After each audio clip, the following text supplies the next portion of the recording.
the latest between Israel and Hamas in Gaza.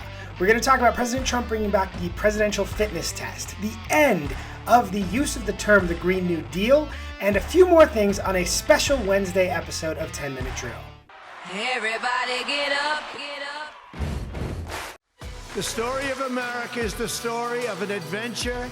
I can hear you. The rest of the world hears you. We are a nation under God, and I believe God intended for us to be free.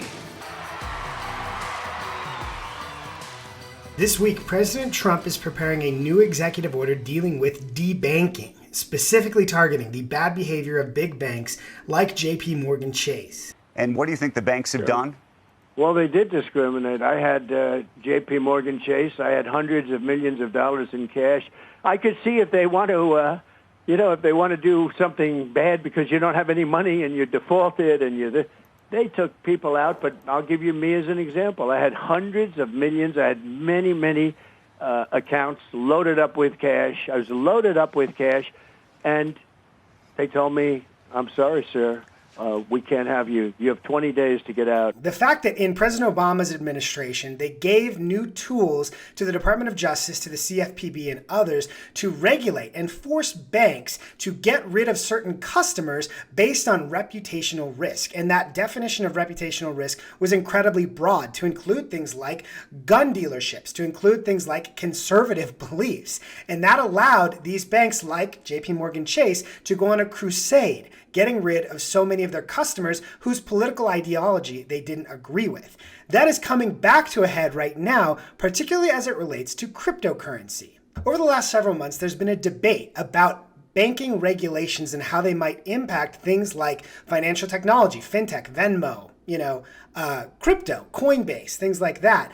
And this has come to a head in recent weeks with crypto thought leaders like the Winklevoss twins, who you might remember from the social network. They are real. And in real life, they are champions of cryptocurrency.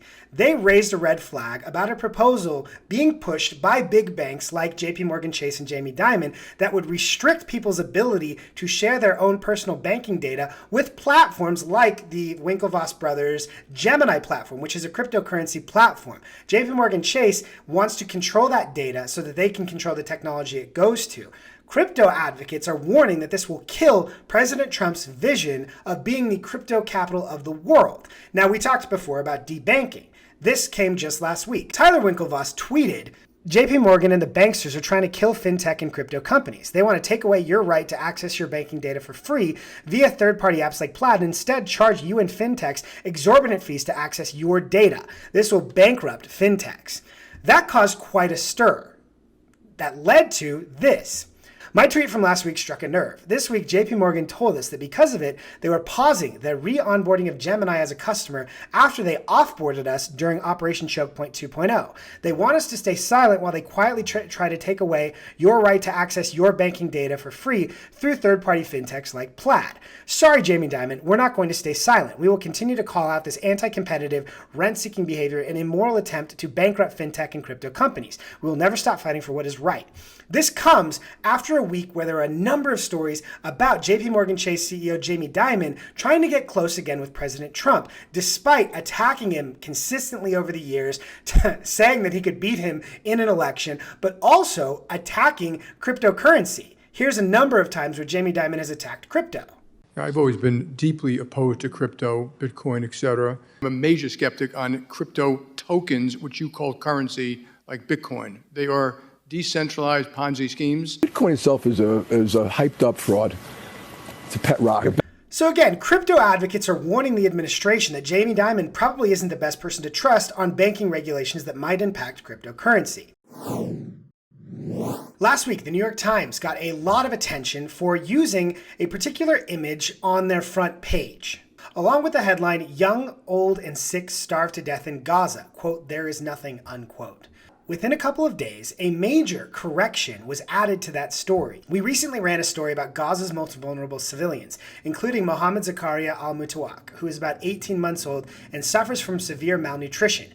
We've since learned new information, including from the hospital that treated him and his medical records, and have updated our story to add context about his pre-existing health problems. What they're acknowledging there is this starving child, who is a horrific image, is not actually being starved in Gaza. He has another health condition that has made his body look like that. However, the New York Times is using him as the face of starvation in Gaza, which is raising major questions about journalistic ethics. A lot of this same New York Times report quotes heavily from the Gaza Health Ministry, which is Hamas. So quoting terrorists about the condition at a war is an incredibly questionable ethical issue. At the same time, critics are pointing out that the New York Times has buried the story of an Israeli hostage who's been held by Hamas and was forced to dig his own grave in a video that was put out by Hamas. This has been a challenge for the media throughout this entire conflict. First, finding out who reliable sources of information are.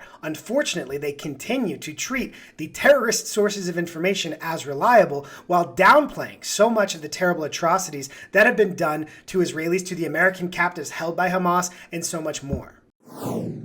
Last week, President Trump announced he was bringing back the presidential fitness test. We're officially restoring the presidential fitness test and the Presidential Fitness Award, and it's going to be a very big thing.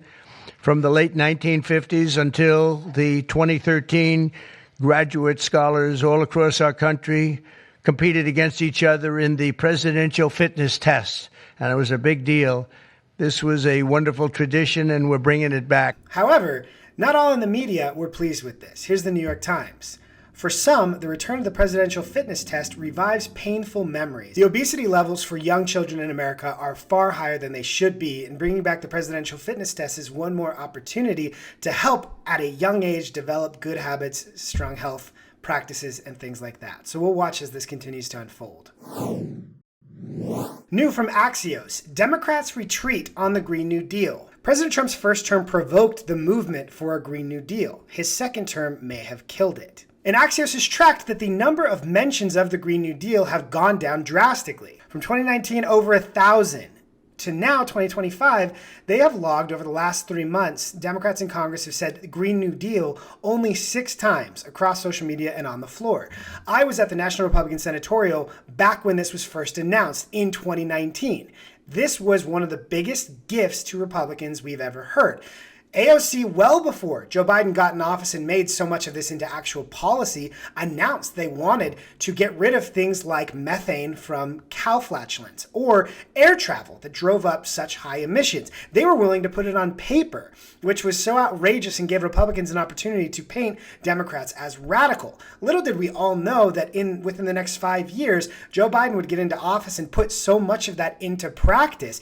And during things like the COVID relief bill debates, people like Nancy Pelosi tried to put in things like air travel emission trackers, things like that that were, again, all offshoots of the Green New Deal. But you can see, as we've talked about extensively here, the climate change movement has declined in popularity as they put policies into place that not only made people's lives more difficult, but were incredibly politically unpopular. So thank you to Axios for shining a light on this important dynamic.